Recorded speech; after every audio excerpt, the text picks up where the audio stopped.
Díganme si hay cosas que no son llamativas.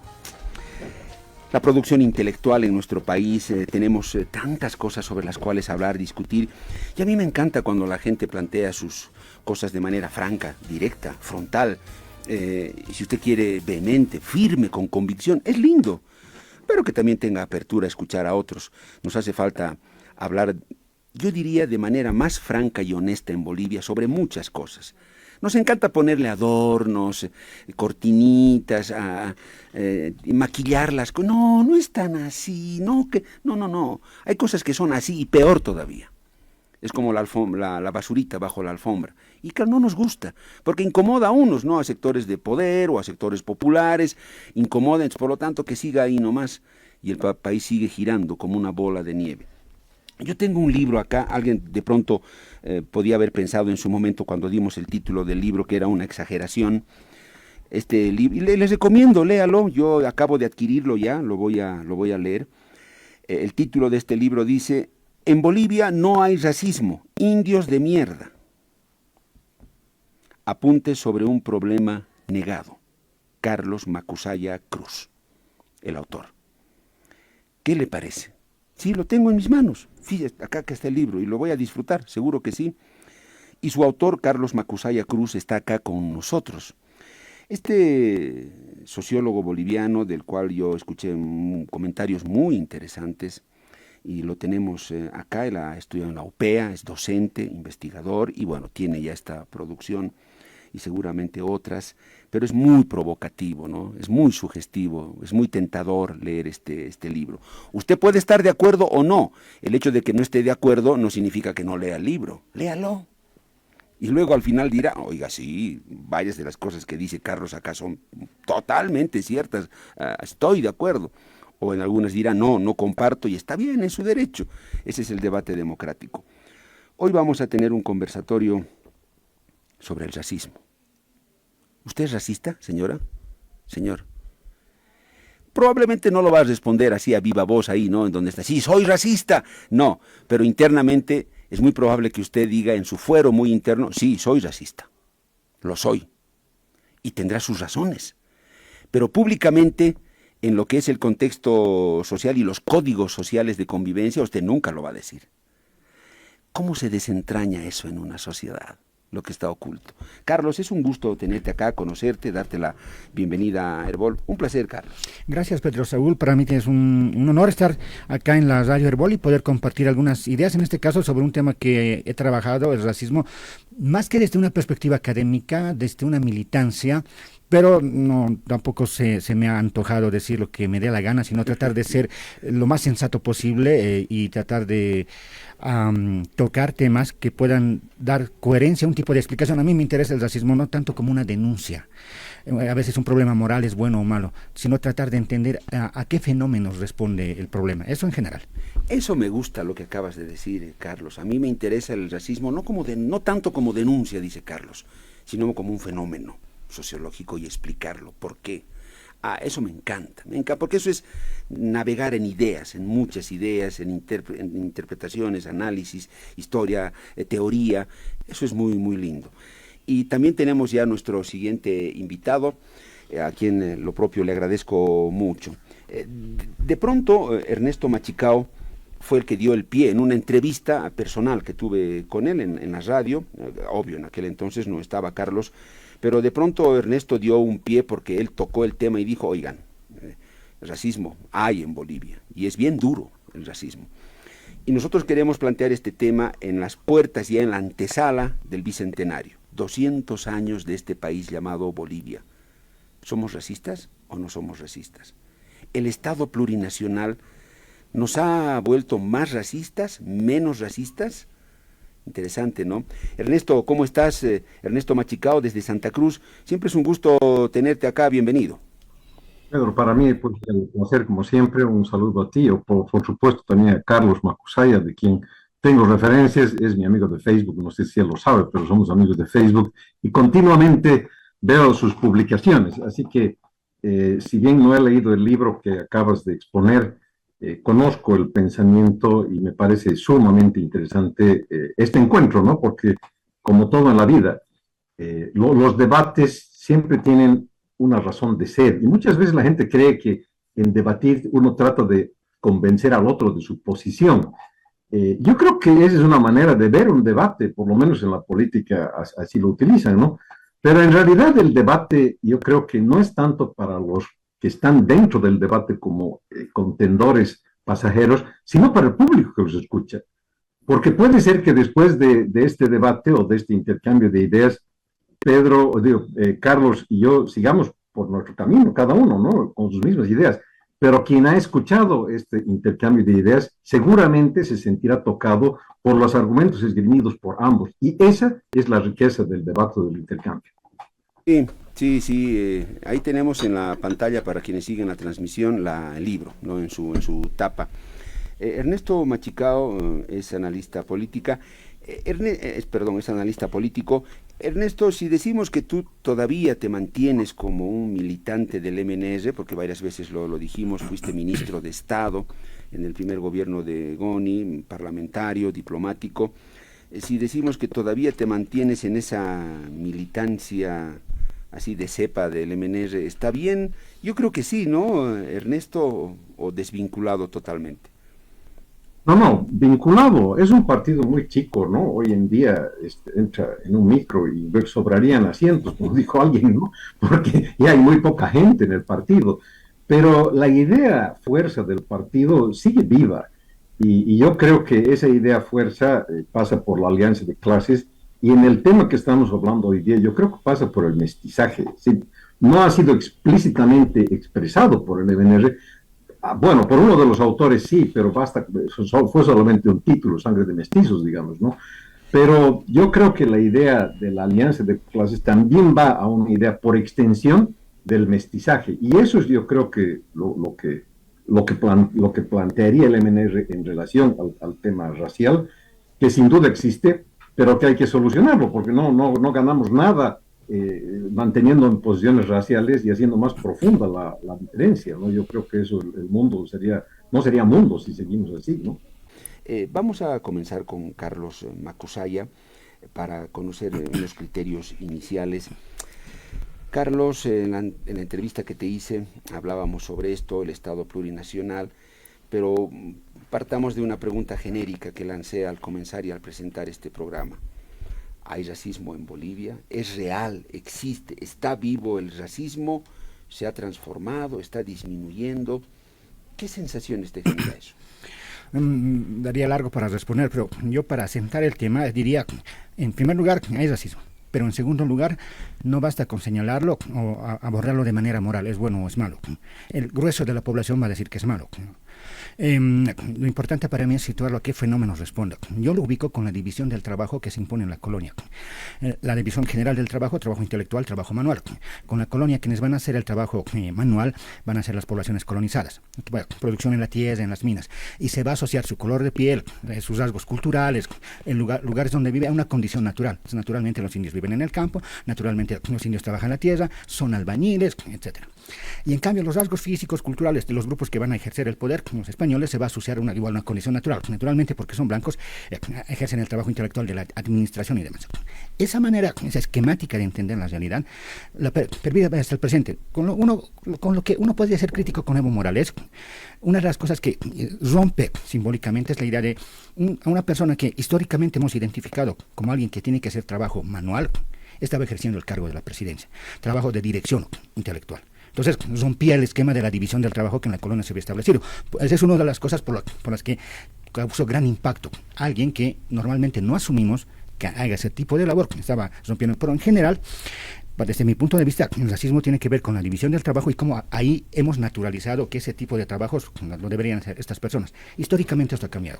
Un hecho importante es la modernización estatal desde 1952. Con esto voy a terminar. Un ejemplo, yo conozco por ejemplo, a Roberto Choquecanqui, falleció, historiador aymara, Walter Reinaga. Cuando ellos ingresaron a la universidad a finales de los años 60, cuentan, ellos eran las manchas en el público, no porque la mayoría era blanca. Yeah. Yo cuando entré a la universidad, 2004, por ahí, lo raro era ver a alguien de piel clara.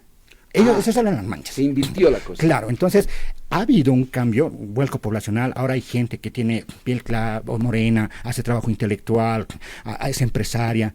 ese tipo de división del trabajo cambió, pero sin embargo la manera en que esquematizamos la realidad aún está marcado. Aunque la realidad ha cambiado en los hechos, muchas veces juzgamos a las personas movidos por ese tipo de esquematización que responde a la época colonial. Bien, Carlos. Ernesto, ¿tú qué dices ante la misma pregunta? ¿De qué tamaño es el racismo en Bolivia? ¿Existe? ¿Hemos podido superarlo, manejarlo mejor? ¿O está ahí latente, vivo y tal vez hasta más fuerte? También ahí los 3 minutos, Ernesto. Mira, el racismo está fuerte, no sé si tan fuerte como en la colonia, pero yo creo que muy fuerte, ¿no? Pero no lo digo con ánimo de sentirnos mejor, porque es malo el consuelo, ¿no? En el mundo el racismo ha incrementado de una manera exponencial.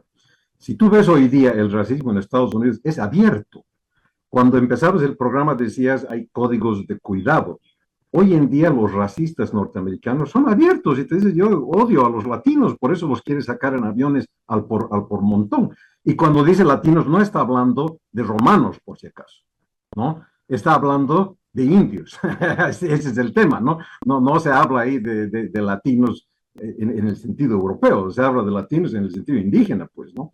Entonces, ese mismo orgullo, y eso es lo que me preocupa del presente en Bolivia, ha transmitido a todo el mundo, porque Estados Unidos no es pues una caja que está encerrada y ahí ocurren cosas, no, sale a todas partes. El racismo norteamericano impregna al resto de los países del mundo y hoy día en Bolivia el racismo es tan fuerte que yo creo que hay mucha gente en Bolivia, en Santa Cruz se nota mucho más fuerte que en otros lugares, que se siente hasta orgullosa de ser racista.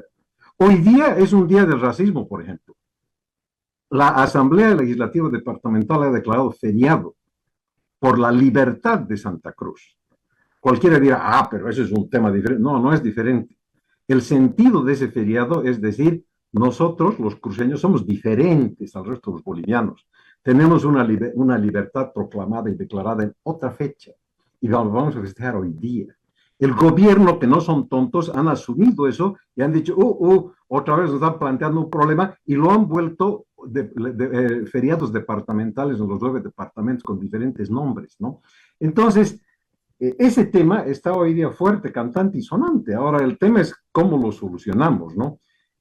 Yo admiro mucho a quienes buscan la identidad étnica, digamos, de sus orígenes.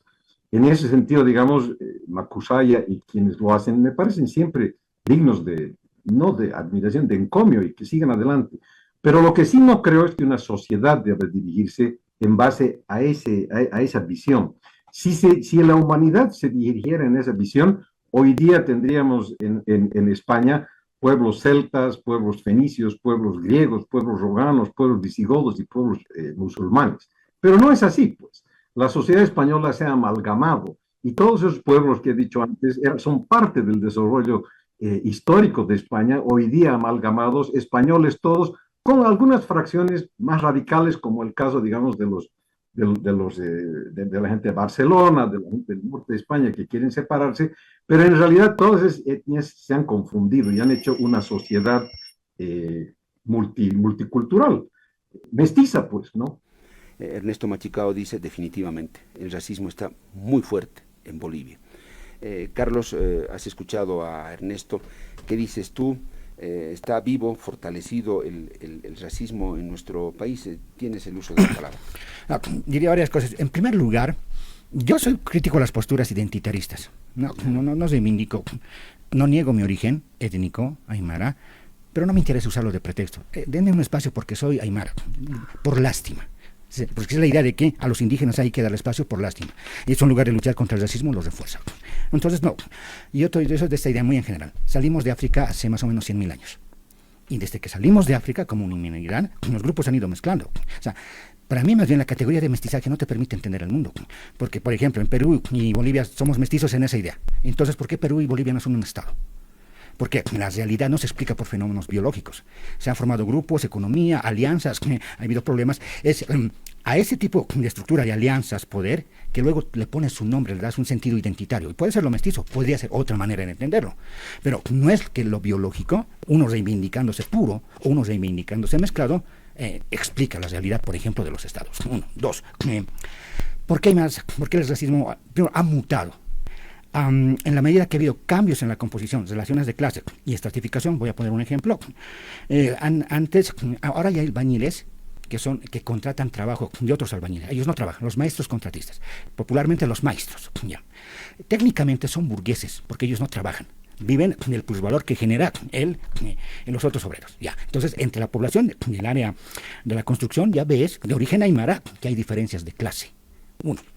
Dos, en términos de estratificación, nivel de ingreso. Dependiendo del área de especialidad, pueden tener ingresos 7.000, 8.000 bolivianos. Esos son ingresos medios. Hace 20 años ser albañil era la última opción para muchas personas.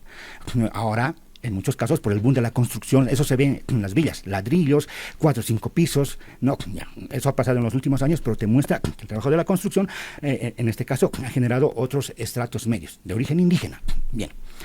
¿Y cuál es el punto? En la medida que hay indígenas que han accedido a otros espacios, por ejemplo, profesionalizados, ahora se compran departamentos, viviendas en barrios tradicionales de clase media, entonces los que antes vivían en esos barrios y los tenían ellos como jardineros, ahora se sienten invadidos. Pero es en esa reconfiguración social que se ha dado una reacción. Mientras esos indígenas se hubieran quedado en el área rural, no se hubieran profesionalizado, no serían competencia laboral, la sociedad estaría bien para los afectados. Pero estos indígenas han ascendido socialmente. Entonces, en ese ascenso social generan reacciones en otros espacios. Muchos espacios institucionales hoy día en el Estado, hace 20 años no estaban copados por la gente que hoy día están copados. Mucha gente en la administración pública baja desde el alto, desde las villas. Hace 20, 30 años eso no pasaba. Venían desde Miraflores, desde Sopocachi. Cambió la composición social, inclusive en la administración pública, ¿no? Eso genera reacciones porque hay gente que vivía en esos espacios y se ve afectada. Entonces el racismo está vinculado, insisto, con división del trabajo, en este caso la formación de clases, la formación de estratos sociales. Eso se ha modificado, y si se ha modificado en un sentido que afecta a otras personas, las otras personas van a reaccionar usando el lenguaje racista que hemos heredado históricamente. División del trabajo, base del racismo, dice Carlos Macusaya. Ernesto, tienes el uso de la palabra. Sí, o sea, sin duda que el tema de la división del trabajo ha tenido mucho que ver en el racismo, pero con el avance de la historia ha ido desapareciendo esa ecuación. Te doy el ejemplo de los chinos, por ejemplo, ¿no? Los asiáticos en general eran pues colonias. India era una colonia de Inglaterra, China también, ¿no? Y eran, pues, bueno, ya sabes, la relación de la colonia con el imperio es terrible, pues, ¿no? ¿Por qué? Porque en ese momento eso se daba, pues, eran los trabajadores manuales, eran los hindúes, ¿no? O los chinos. Pero hoy en día, la técnica, tanto en China como en India, es tan avanzada que nada tiene que envidiarle a Europa, la ha pasado Europa, y casi nada tiene que envidiarle a Estados Unidos. Entonces, no podrías explicarte el racismo contra las razas asiáticas por la división del trabajo, porque yo diría que los asiáticos tienen hasta más educación que los norteamericanos y que los europeos, en promedio. Hoy día las universidades norteamericanas, entre los grupos dominantes intelectualmente, están los asiáticos, son los que más PhD sacan en Estados Unidos, lo mismo que los judíos, y han rezagado en gran medida a los blancos anglosajones, ¿no? Entonces, ese elemento de la educación, o digamos de la diferencia, de la división por mano de obra contra mano intelectual en el mundo, ha ido desapareciendo. Pero me pregunto, ¿el racismo ha ido desapareciendo? Para nada. Son tan racistas ambos hoy día, ¿no? Los blancos anglosajones y los chinos son tan racistas como eran siempre, ¿no? Aun cuando tengan la misma educación y aun cuando estén manejando grandes empresas de trillones de dólares, el racismo pervive y la pelea es esencialmente racista, ¿no? En Bolivia no es pues diferente, ¿no? Aquí hay mucha gente, como decía Carlos, que ya por educación está en otros niveles. ¿Esa gente que ha accedido a otros niveles es víctima o es racista? Seguro que sí, ¿no? Entonces, pero es que las dos cosas se conjugan, no es solamente un problema de el día que los aymaras superen la educación ya no van a ser discriminados, van a seguir siendo discriminados en la medida en que se sigan considerando aymaras. Ese es un elemento importante y es ahí donde me gustaría escucharlo a Carlos, por ejemplo, expresar algo sobre esto. Santa Cruz es un típico ejemplo de eso, no tanto La Paz, yo diría más Santa Cruz. En Santa Cruz hay un conglomerado humano enorme, ¿no es cierto? Que mucha gente dice es Camba, de Camba no tiene absolutamente nada, o sea, ni siquiera saben qué es el 14 de febrero, ¿no? Porque su chip intelectual no responde a la historia cruceña como los Cambas de verdad, digamos, ¿no? Pero yo diría que ese grupo es mayoritario en Santa Cruz. La segunda pregunta, ¿ese grupo es Colla? Para nada, para nada de la nada. O sea, son descendientes de Collas, pero su formación, su chip intelectual y cultural no es Colla, pues. Entonces, es otra cosa y es el mestizaje, es lo que decíamos antes de España, digamos, ¿no? ¿Dónde están los celtas? ¿Dónde están los fenicios? Ya no están, pues, ya han desaparecido, hasta étnicamente han desaparecido y por supuesto ocasionalmente se han fusionado a la sociedad y hoy día son profesionales y clase medias, etcétera. Entonces, eso mismo está pasando en Bolivia, lentamente. El tema es que en Bolivia no se utilice la raza como un factor de desarrollo, como un factor de mejoría. La raza y la identificación profunda de la raza y del racismo nunca van a llevar adelante un pueblo, porque lo que hacen es exacerbar las diferencias y esa exacerbación de las diferencias genera cismas que son muy difíciles después de ahondar. Yo recuerdo que cuando yo llegué a Bolivia, digo a Santa Cruz, y en Santa Cruz ya se veía, bueno, ya era presidente Evo Morales el año 2006, 2007, se dio el gran tema de la constitución nueva, ¿no es cierto? Y el racismo que impuso el gobierno del MAS. Aquí la gente racista celebraba eso, aplaudían y eran los más grandes cultores del Evo, porque decían, bueno, a la medida que se racialice la posición de la paz, aquí también la vamos a racializar y nos vamos a independizar, porque no queremos ser bolivianos, nosotros somos europeos. Se creen como finlandeses, bueno, argumentan que son españoles, pero tampoco son españoles, menos finlandeses, ¿no? Pero esa visión racial hace que la gente se separe y se sienta diferenciada, cuando lo que queremos es construir sociedades que se amalgamen. Es difícil, no lo dudo, pero la educación es una de las que borra las diferencias raciales, porque como dice Carlos, ¿no es cierto?, en la colonia, claro, era clarísima la diferencia. El que hace la tierra es indígena, el que piensa es un español. Hoy día eso ya no es así y cada día se hace menos evidente esa diferencia. Y mientras más se educa la gente, esa diferenciación por mano de obra versus trabajo intelectual se va a dar menos, pero el racismo va a seguir si seguimos creando identidades. Yo soy español, yo soy indígena, yo soy aymara, eso es lo que siempre va a generar racismo, no importa el nivel educacional, porque el racismo existe hasta en Europa, ¿no? Porque tienen todos una buena educación, pero igual son racistas, igual son musulmanes, igual son judíos.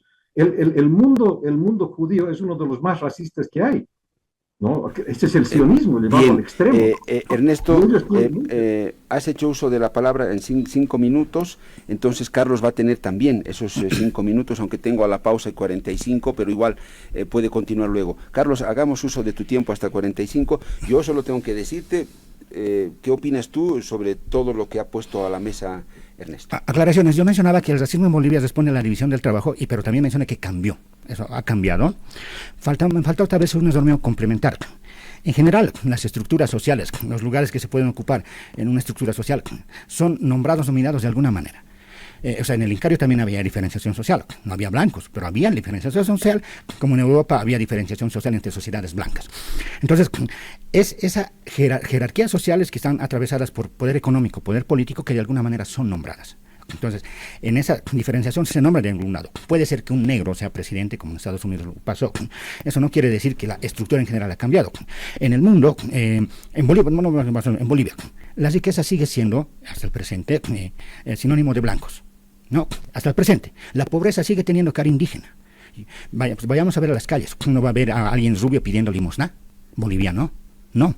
Vamos a ver a gente de piel morena. Es decir, se ha dado estas transformaciones, pero los polos ordenadores se han mantenido. La riqueza sigue teniendo rostro blanco, la pobreza sigue teniendo rostro indígena. A eso de alguna manera lo vamos a nombrar. Cuando alguien decae económicamente, se lo asocia a hacerse más indio, ¿no? En los sectores de élite, no sé, se habla de encholarse, porque baja. No, en los sectores que son llamados cholos, que ellos no se identifican como cholos, más bien es el blanquearse. porque se trata de subir hacia arriba, porque hay polos ordenadores.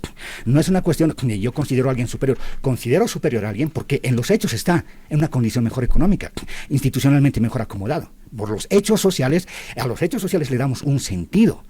Ahora, los hechos más que el color, que... Es que en esos hechos es el color. Si esa persona tiene ese color, le atribuimos ese color, la superioridad. Casi por naturaleza. Yo te decía en chiste, en corte, ¿no? Si los que hubieran colonizado el mundo eran los africanos, no venderían cremas blanqueadoras, venderían cremas negreadoras. Es el hecho histórico que ha condicionado eso. Ay, pero de todas maneras es un hecho histórico y eso puede cambiar. Y está cambiando en el mundo. Los amarillos están conquistando el mundo, los chinos. Te están mostrando que para ser capitalista no tienes que ser europeo, blanco, rubio. No, en la India, su posicionamiento económico en el mundo. Te muestran, los hechos igual están desmontando. No, esto no pasa de la noche a la mañana. Seguramente de aquí, 100, 150 años, vamos a tener otra percepción de los ordenamientos de las diferencias que decimos raciales. De esos ordenadores. Sí, porque está cambiando la realidad. Nosotros vivimos una vida corta. Estos procesos son de largo alcance. Y entonces, siglos. En esta vida corta nosotros hemos vivido la predominancia europea blanca. Pero eso está cambiando en el mundo. No vamos a ver eso. Sí. No. Pasando a otro punto. Yo no creo que el decirse aymara, decirse algo, es algo que genera racismo. No. En tanto hay una diferencia en la distribución de las riquezas, de las oportunidades laborales, que han cambiado con los años, no, pero en tanto hay una diferencia, entonces una persona puede recurrir a su etnicidad. En tanto, esta es una desventaja en la sociedad para denunciar la exclusión. Eso pasó en el 2000 en adelante. La indígena se volvió una posición, una identidad política para denunciar que había poblaciones que estaban siendo marginadas y que se denunciaba a grupos que gobernaban y que los excluían precisamente porque ellos no eran indígenas y eso les daba privilegios. En esa situación la identidad indígena se convirtió en una identidad política y articuló masas. Hoy día, con lo que hemos hablado de la recomposición, por ejemplo, en el aparato estatal, con la formación de nuevas clases medias de origen indígena, o sea, indígenas que no encuentran los problemas que habían encontrado sus papás para ingresar a la universidad, para acceder a los precios laborales, su identidad, su pertenencia étnica no es un factor de politización. Entonces, yo no, me parece que a mí es un error creer que porque alguien se afirma aymara genera racismo. ¿En qué condiciones lo aymara puede generar una tensión política? Son las condiciones de relaciones sociales en las que una identidad puede tener un factor más cohesionante. En el 2000 fue una cohesión política frente a los que gobernaban, y en qué condiciones esa identidad más bien se ha ido retrotrayendo y se ha desarticulado.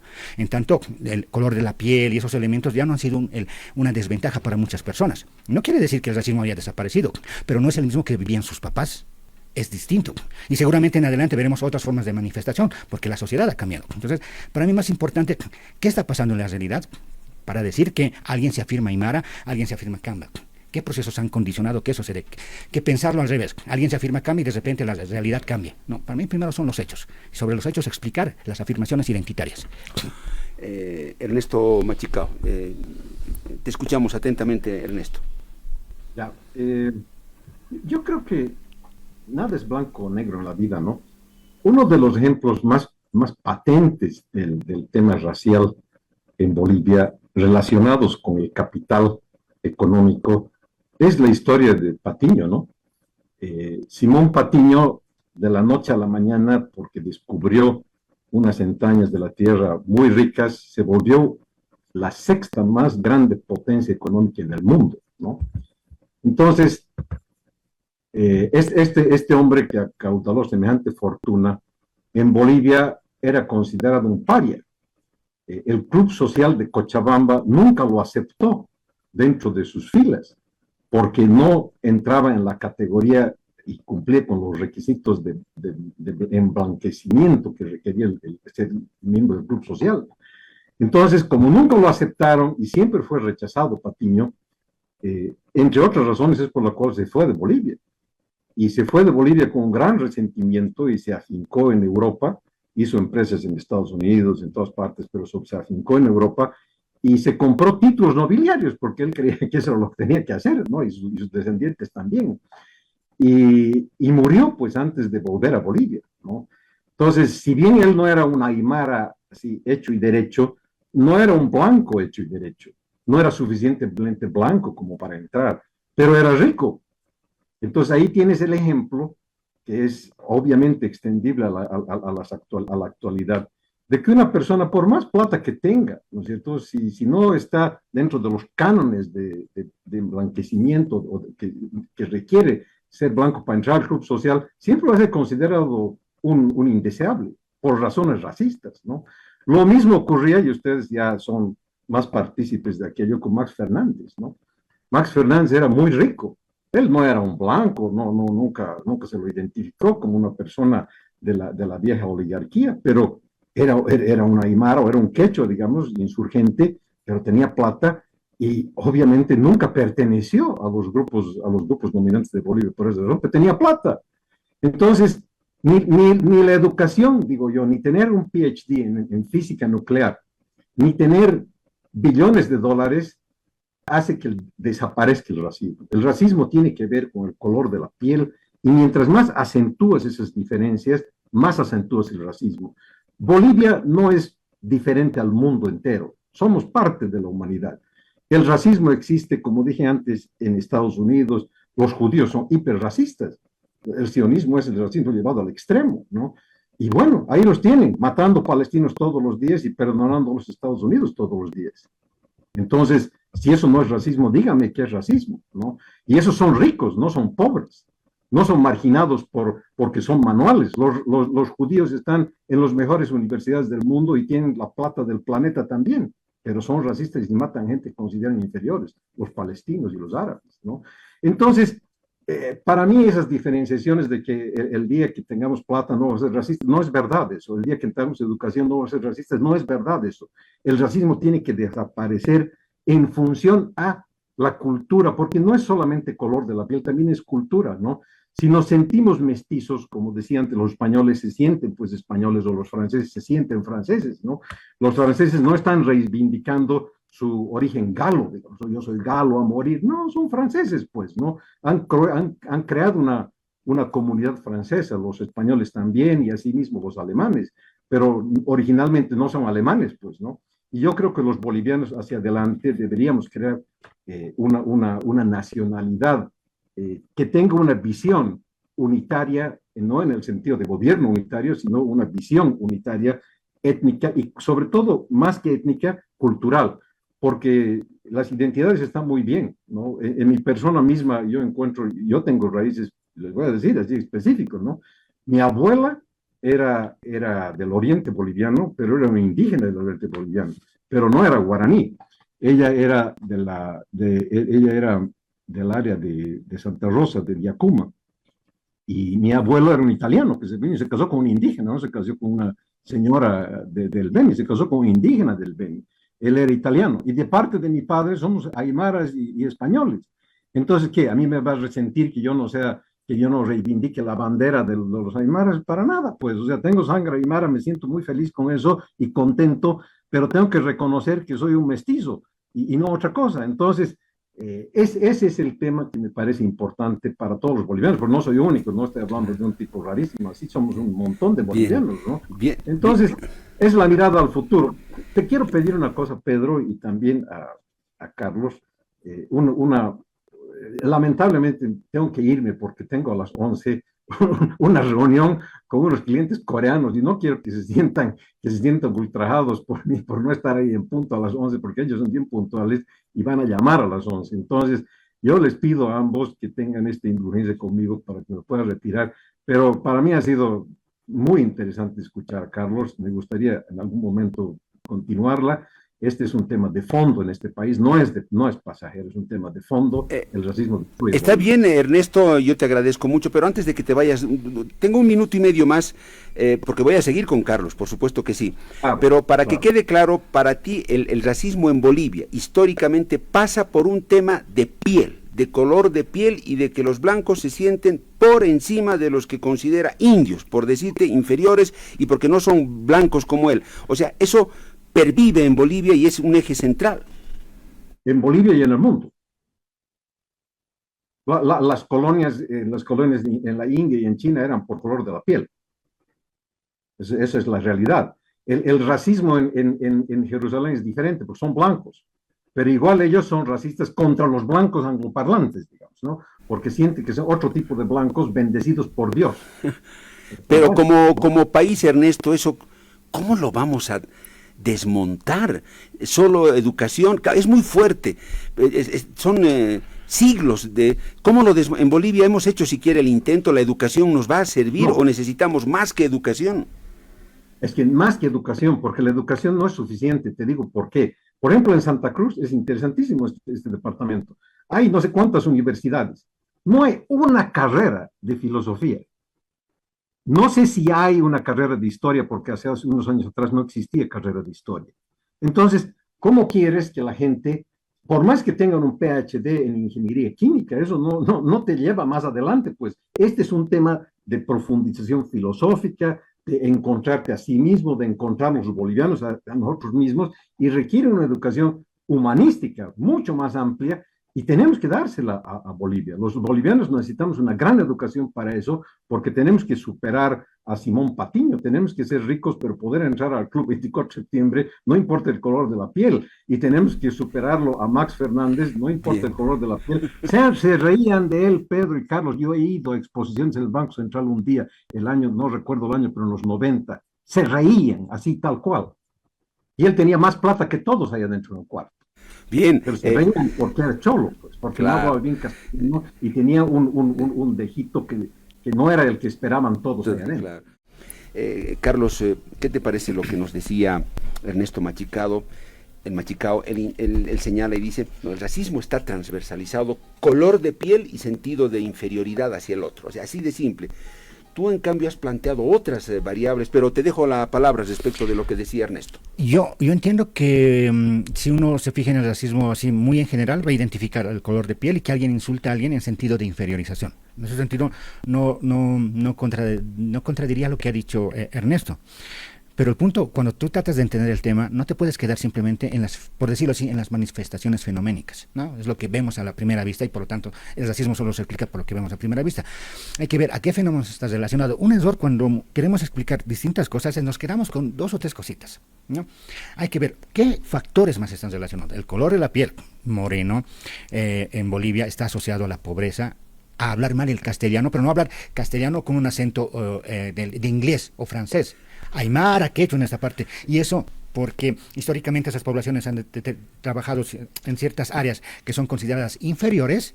Ese acento es considerado inferior en tanto está asociado a ese rol productivo, por ejemplo. Entonces, solo quedarse con la idea de que se lo discrimina porque habla aymara, no, históricamente hay una carga que condiciona que se lo vea como inferior. No siempre el inglés fue un idioma prestigioso en el mundo, ¿no? Históricamente han habido otros idiomas que han tenido prestigio, el latín y demás. Se han dado ciertos procesos históricos en el que en la actualidad el inglés es ese idioma prestigioso. Entonces, no por sí mismo el color de piel blanco, lo propio, no por tener un color de piel es por sí mismo superior, porque está asociado a la estructura económica, a la estructura de poder político, a los capitales simbólicos, que tú tengas un título, que tú vivas en una zona más o menos. Entonces, si tu color de piel coincide con el capital económico y demás, se naturaliza. Para mí una palabra importante es naturalizamos diferencias que históricamente se han construido, y como históricamente esto se ha producido, también es muy probable que va a cambiar históricamente. Ahora, el otro punto, para mí importante,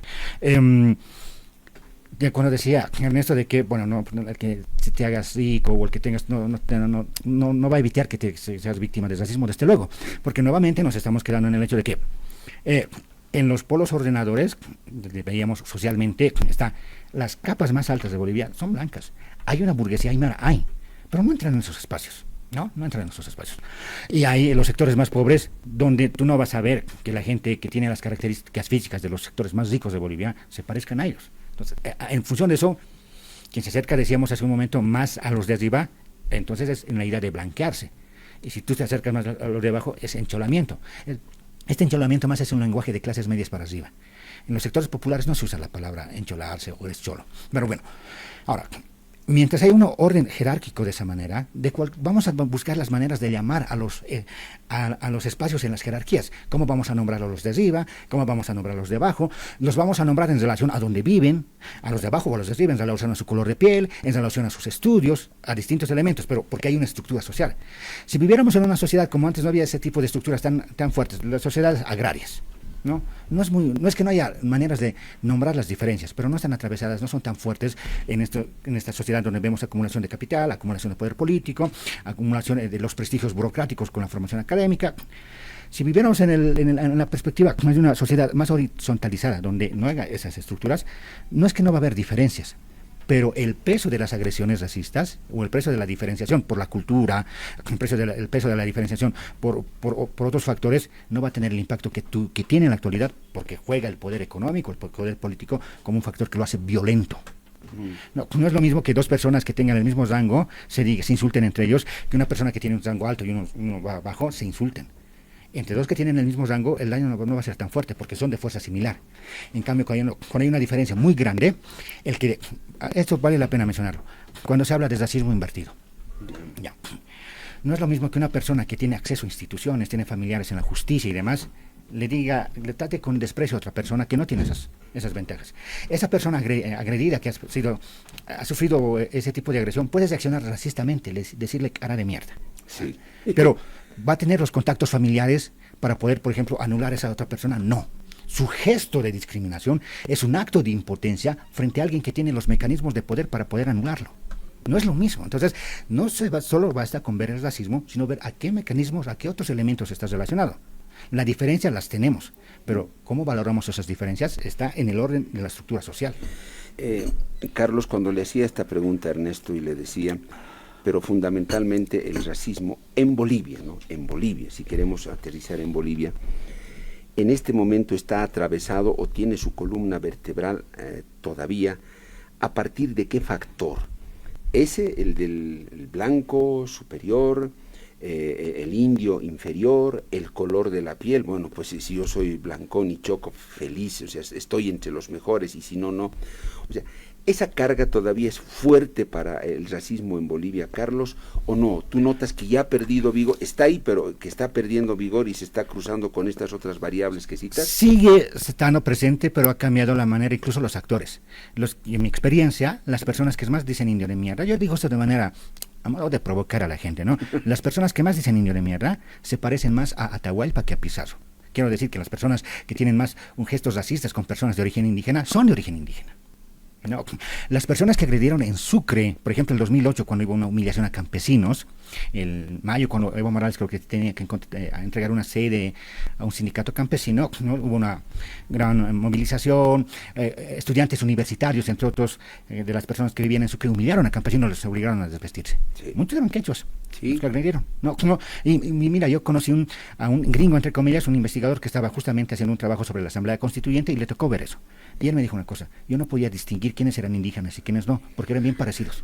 Ahí en la pelea, ¿no? Sí, pero entonces ahí lo que quiero hacer notar es que el racismo no es una cuestión biológica, no es que yo biológicamente indígena ataco a alguien biológicamente blanco.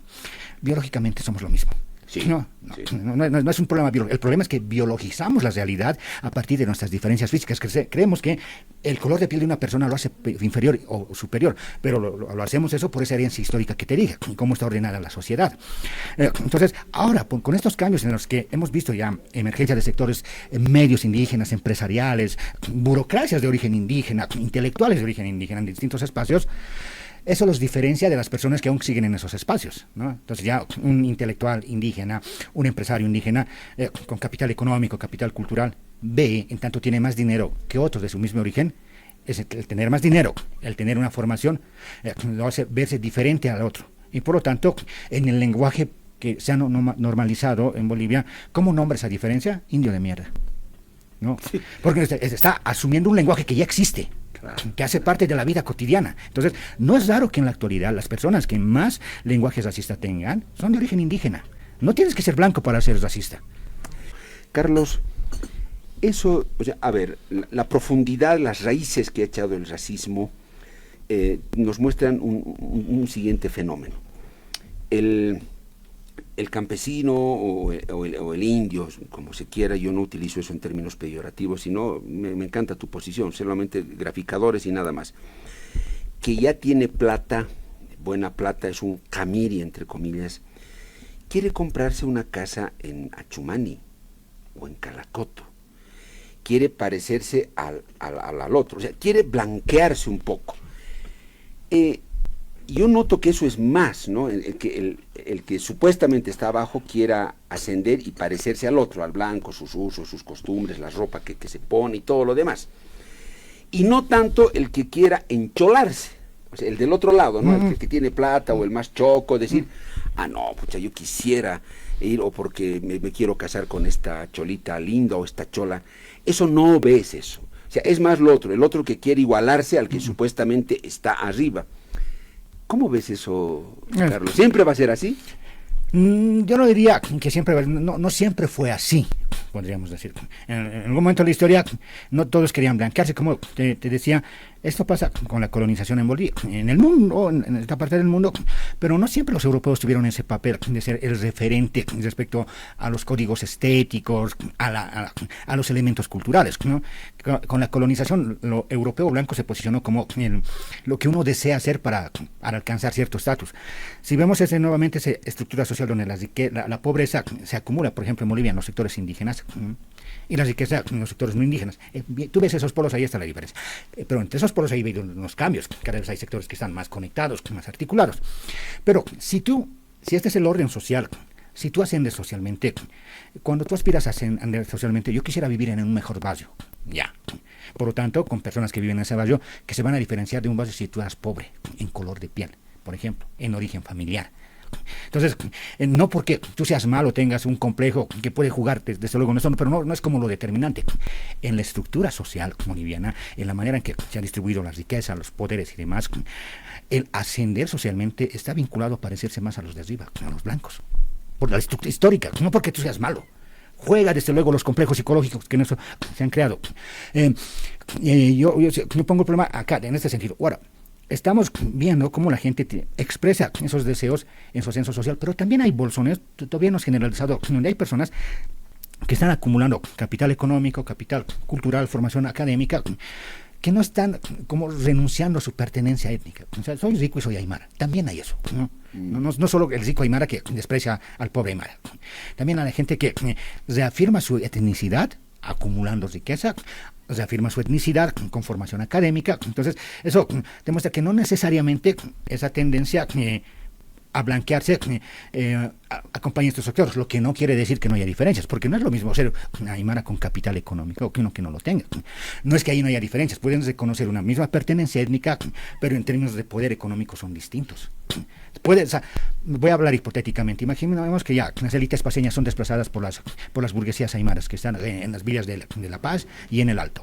Bueno, entonces se van a comprar la zona sur las casas, van a vivir ahí. Y en 200 años vamos a identificar el color de la piel de la zona sur con tez morena. Y vivir en un barrio más cómodo con tez morena. ¿Podría suceder eso? ¿No? Pero porque en los hechos prácticos cambió la composición social, ¿no? Por eso para mí es importante considerar los fenómenos a partir de los cuales damos sentidos a los colores de piel, a los lugares donde se viven, etcétera, etcétera. Pero igual esto tiene que ver con el mundo, que no es tan sencillo. Por lo pronto, aunque no nos guste, las aspiraciones de ascenso social están en parecerse a los de arriba en términos genéricos. Los de arriba, los que viven en mejores barrios en Bolivia, los que tienen mejor acceso a esto o lo otro, se diferencian de la gente indígena. Y eso le llamamos blanqueamiento. Tú dices, no tendría que tener nada de malo. Es natural. Yo en general sí, no tendría que tener nada de malo. Que tú quieras parecerte al de él porque vive mejor, tiene buena casa, tiene todos los servicios, mayor limpieza, todo. O sea, normal, digamos. O sea, lo que pasa es que asociamos condiciones de vida mejores a colores de piel, a ciertos rasgos culturales. Pero porque históricamente ha pasado así. Hasta el día de hoy un poco ha cambiado, pero históricamente los barrios populares no tienen planificación. Porque la gente llegaba del área rural y se las arreglaba para sobrevivir. El municipio no planificó eso, ¿no? Yo he estado en algunos barrios populares en Argentina y demás, tal vez cambió con los años, no sé, pero me llamó la atención, ¿no? Cancha, parque, avenidas amplias, eso no vas a ver en muchos lugares donde la gente, bueno, últimamente ha cambiado, pero llega del área rural. ¿Qué quiero decir? ¿No? La planificación urbana se centró en las familias que dominaban el Estado. No pensaban, a ver, ¿qué va a pasar cuando los indios llenen la ciudad? ¿Dónde van a tener su parquecito en este barrio? ¿Dónde van a tener la escuela? ¿No? O sea, no había políticas públicas para planificar, por ejemplo, el crecimiento urbano, porque ese crecimiento urbano, ¿quiénes lo protagonizaron? Los indígenas que llegaron del campo a la ciudad, ¿no? Si hoy día hablamos con la gente que está detrás de la pantalla y demás, seguro el grueso va a tener un abuelo en el campo, mamá de pollera, y si se recuerda cómo era su barrio antes, van a encontrar barrios desordenados, no fueron planificados, porque la planificación se centró en esos grupos de poder. No hubo una mirada, no es que el país somos todos, el país son mi familia, el país son mis vecinos. Yo creo que eso, si los relacionamos a estas aspiraciones, la gente, la idea de querer tener mejores condiciones de vida, quiere vivir en los barrios donde se concentró el poder, la administración, la planificación. Aunque mucha gente hoy día se queje del Estado, pero ahí se concentró. Ahora, eso es bueno o malo para mí, no debería ser un problema porque es justo que las personas aspiren a tener mejores condiciones de vida. El problema para mí es que eso no debería reducirse a pequeños grupos. No, el tener mejores condiciones de vida no debería ser para pequeñas élites. Y no debería estar condicionado por tu color de piel. Aunque tú seas aymara, eso no debería hacerte una persona que tenga ventajas. Como es aymara, le vamos a dar una mejor situación. No, debería ser algo más democrático, donde ya este color de la piel no sea un factor, pero esos procesos largos. No es fácil. Claro. Y el resabio todavía de eso, Carlos, es lo que tú decías, que escuchabas mayormente decirle indio de mierda, o sea, que alguien le diga eso a otro, desde una persona que tiene origen o rasgos indígenas. Sí, sí. Entonces, eso va a pasar mucho tiempo para superarlo, Carlos. Ahí, claro, se denota que la variable de discriminación no es tanto el color de piel, sino el hecho de que yo soy mejor que tú ya porque tengo un poco más de plata. Tú sigues siendo un pobretón y por eso te digo indio de tal. Entonces, ¿eso cómo? ¿Va a pasar mucho tiempo? ¿Son procesos...? Desde luego, eso está condicionado cómo está estructurada la sociedad en el orden mundial. Por eso, en eso estoy de acuerdo con el invitado anterior, y esto está en el mundo, desde luego, sí. Pero localmente siempre tiene sus particularidades. Lo que yo pienso es que en la medida que las diferencias sociales están atravesadas por las relaciones económicas, diferencias de explotación, esas cosas, ¿no? Las diferencias en el poder político, esas diferencias que tenemos, que cambian igual con el tiempo, no son diferencias naturales, van cambiando, van a dar lugar a que, cómo las nombremos, cómo las enfrentemos, tengan distinta incidencia porque detrás hay poder económico, poder político, la burocracia administrativa, todo eso condiciona que esas diferencias tengan o no un cierto peso. Si esas diferencias no estuvieran atravesadas de ese tipo de elementos, no es que no van a haber diferencias, la violencia no va a tener el mismo sentido, van a haber otras maneras de resolver eso. Pero esto estoy pensando, no sé, de aquí, y no te puede decir el tiempo. Es posible, yo creo que es posible, porque la sociedad que somos no es la que éramos hace 200 años. Hablamos del bicentenario. La Bolivia de hoy día no es la Bolivia de hace 200 años. No quiere decir que no tengamos problemas. El mundo que vamos a vivir, no sé si antes nos vamos al demonio, de aquí a 500 años va a ser distinto. ¿Cómo cambia? Eso va a depender cómo juegan las fuerzas, ¿no? Los proyectos, las luchas, las organizaciones, porque esto tampoco está escrito en papel. No es lo que vamos a hacer aquí 500, no está escrito. Eso se juega. Para decirlo brevemente, hoy día construimos el futuro. Lo que vivimos hoy día es lo que se ha construido en el pasado. Lo que construyamos en adelante lo estamos haciendo hoy. Y cómo lo construyamos depende de nuestra responsabilidad en el presente, pero eso con esa perspectiva de futuro. Y no podemos negar que hay este problema. No simplemente podemos decir solo es el color de la piel, si no vemos a qué factores está relacionado.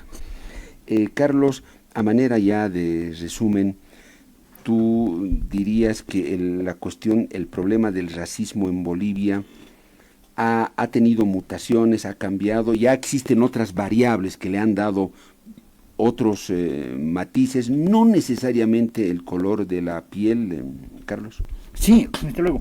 Está muy presente el color de la piel y en general en el racismo, temas como el color de la piel, la manera en que tú hablas, cómo vistes, están muy presentes, pero no es suficiente señalar esos elementos si no los relacionamos a procesos concretos históricos. El proceso que yo primero señalo es la división del trabajo, pero al mismo tiempo señalo que eso ha cambiado.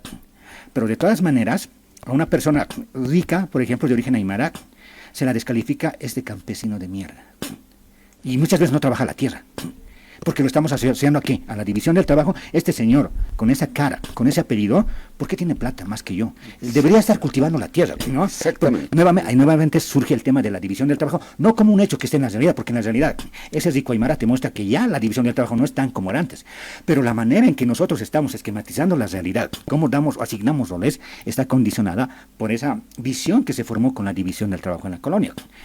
Eso es una cosa muy importante. Mutó la sociedad, cambió la sociedad, el hecho de que tengamos clases medias de origen indígena, distintos, las expresiones culturales. Yo siempre pongo el ejemplo, el grupo Calamarca son de origen aymara, no cultivan la tierra, viven en Francia, ¿no?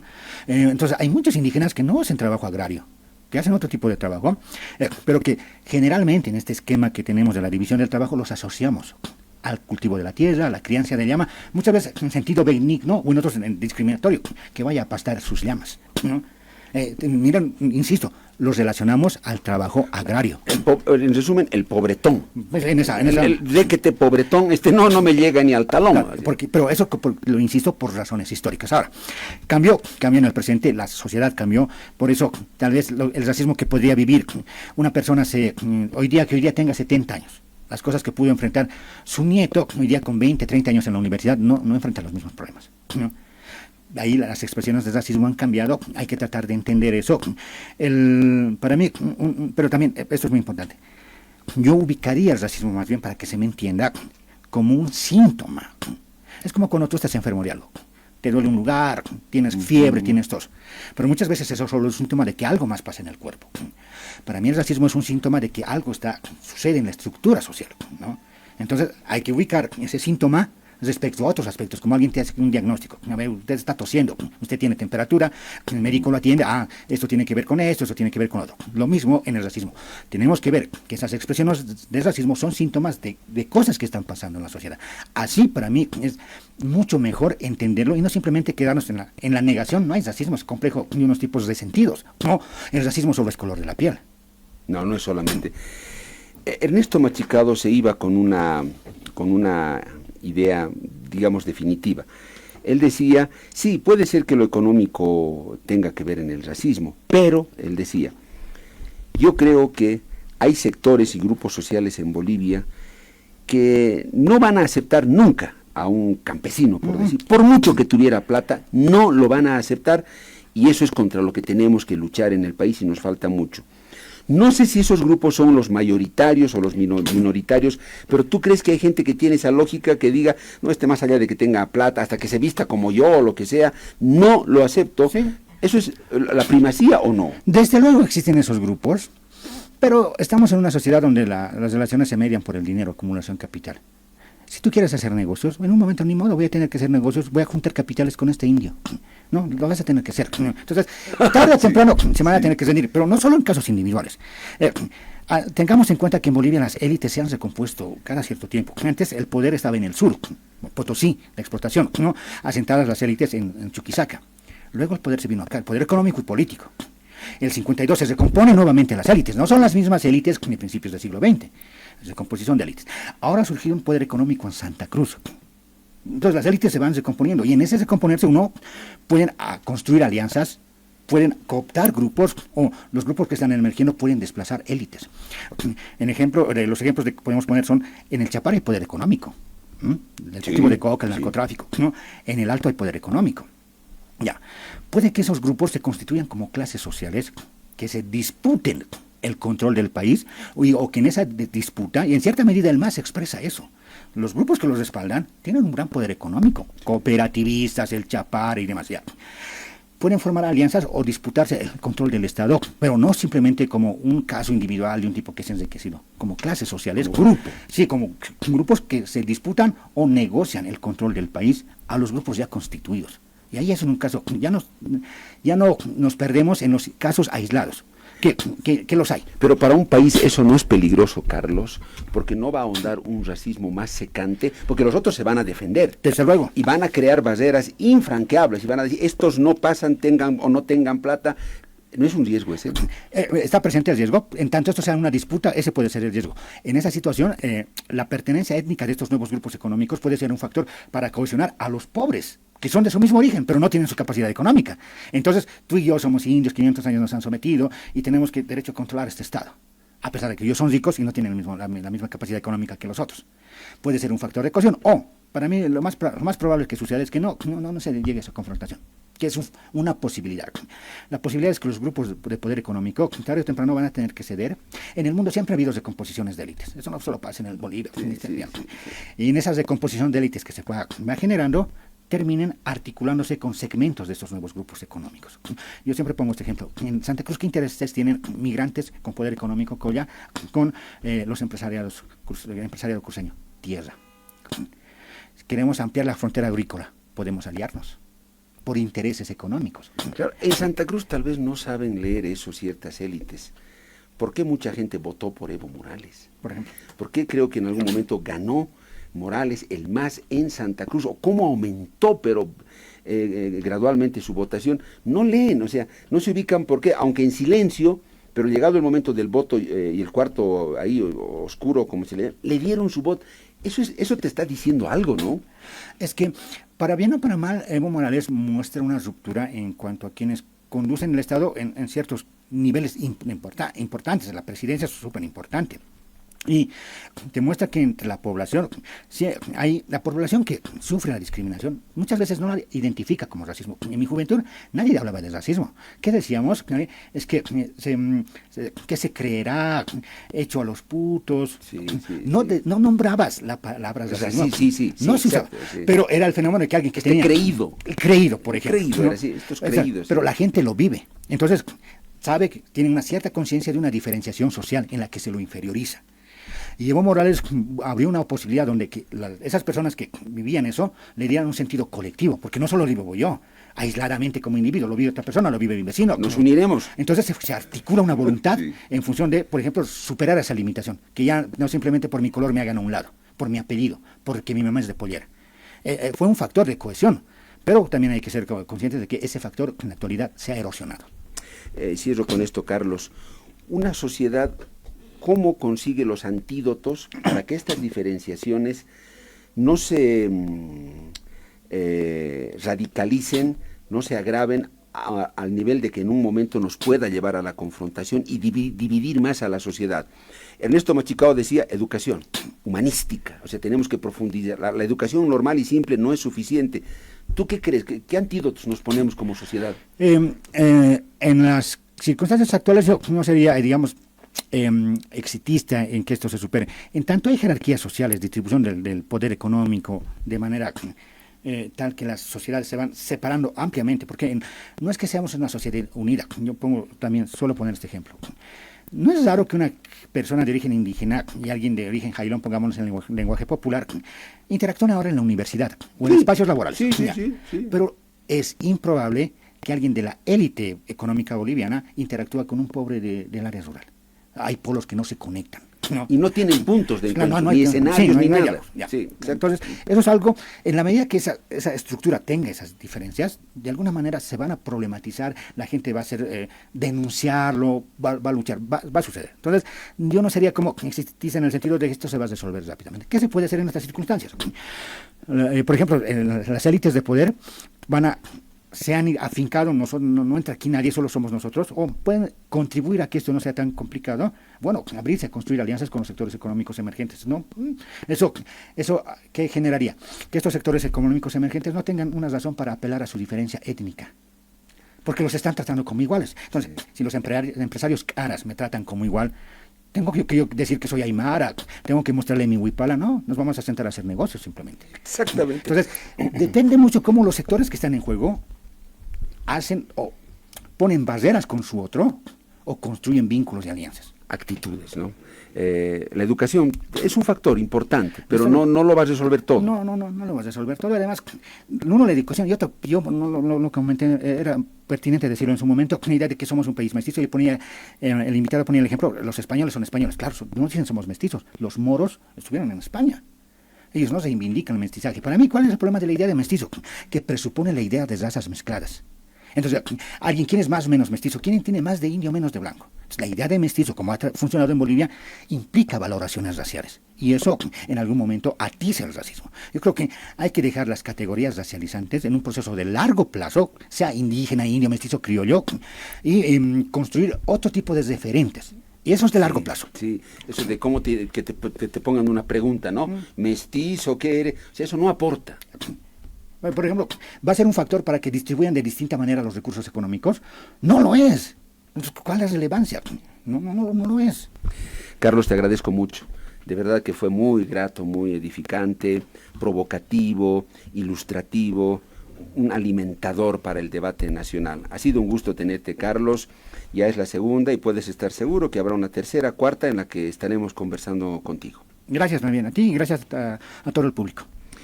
Carlos Macusay, analista político andinista, ha estado con nosotros, nos acompañó de principio Ernesto Machicao, analista político desde Santa Cruz. ¿Qué le ha parecido esta charla? todo lo que han dicho acá, esas ideas profundas que han escarbado ambos, ¿le sirve o no le sirve? ¿El país debe hablar de esto o son tonteras? ¿O de qué deberíamos hablar?